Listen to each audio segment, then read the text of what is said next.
Ready for dictation start. Bharat में आर्थिक विकास की गति उत्साहजनक और प्रशंसनीय है। राष्ट्रीय सांख्यिकी कार्यालय की ओर से बुधवार को जारी आंकड़ों के अनुसार चालू वित्त वर्ष की पहली तिमाही में भारत का सकल घरेलू उत्पाद 13.5% की गति से बढ़ा है। जो अर्थशास्त्री भारत और भारतीय अर्थव्यवस्था पर विश्वास जता रहे थे, उन्हें इससे जरूर बल मिलेगा। अब एक तरह से यह तय हो गया है कि इस वित्त वर्ष में भारतीय अर्थव्यवस्था की विकास दर कम से कम 2 अंकों में तो जरूर रहेगी। अनेक एजेंसियों ने पहली तिमाही में करीब 13% की विकास दर का अनुमान लगाया था।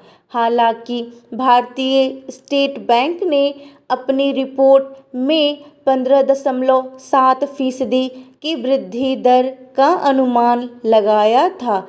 एक अनुमान और देख लीजिए। अगस्त की शुरुआत में भारतीय रिजर्व बैंक ने कहा था कि चालू वित्त वर्ष की पहली तिमाही में सकल घरेलू उत्पाद की वृद्धि दर लगभग 16.2% रहने की संभावना है।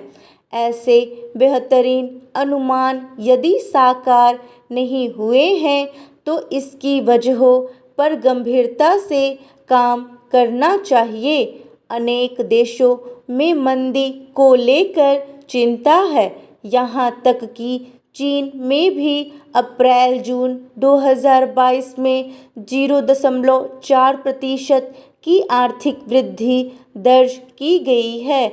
ऐसे में भारतीय विकास की गति बहुतों को आश्चर्य में डाल सकती है, लेकिन यह सच है कि कोरोना से लंबे समय तक आहत रहा देश इस वित्त वर्ष में बुनियादी तेजी पकड़ने की ओर अग्रसर है। निश्चित रूप से हमारी विकास ज़्यादा होती अगर वैश्विक मंदी की आशंकाएं हमें घेर न रही होती और अगर पिछले दिनों कर्ज लेना कुछ महंगा न हुआ होता।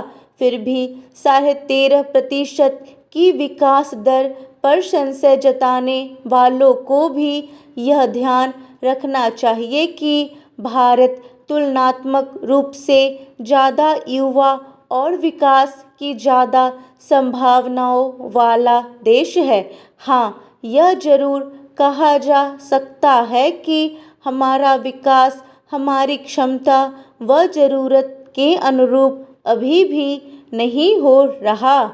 अभी भी जो विकास हो रहा है उसमें निजी क्षेत्र की भूमिका सबसे ज़्यादा है। गत अप्रैल-जून में निजी निवेश एक साल पहले की तुलना में 20.1% बढ़ा है, जबकि सरकारी खर्च में 1.3% की बढ़ोतरी हुई है। भारतीय अर्थव्यवस्था में सुधार के लिए ज़्यादा पारदर्शिता, सरलता, निवेश की ज़रूरत है। फिर भी हम कह सकते हैं कि देश ने आपदा या मुश्किलों में भी अवसर तलाशने शुरू कर दिए हैं।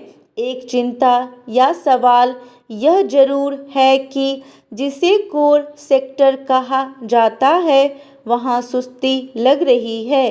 कोर सेक्टर में आउटपुट या उत्पादन ज़्यादा गति नहीं पकड़ पा रहा है। कोर सेक्टर में विकास दर 4.5% रही है। विकास की यह दर 6 महीने में सबसे कम है। कोर सेक्टर की विकास दर में लगभग हर महीने उतार चढ़ाव आना भी कोई अच्छी बात नहीं है।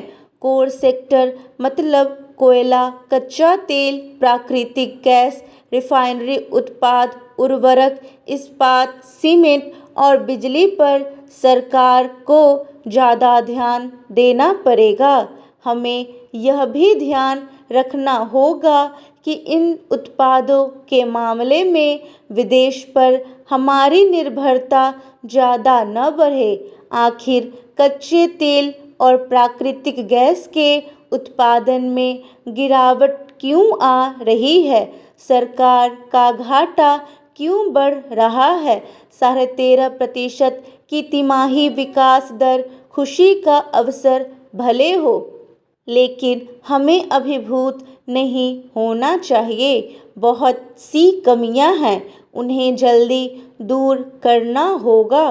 विकास में तेज़ी ज़रूरी है, लेकिन उससे भी ज़रूरी है कि हर किसी तक उसका लाभ पहुँचे।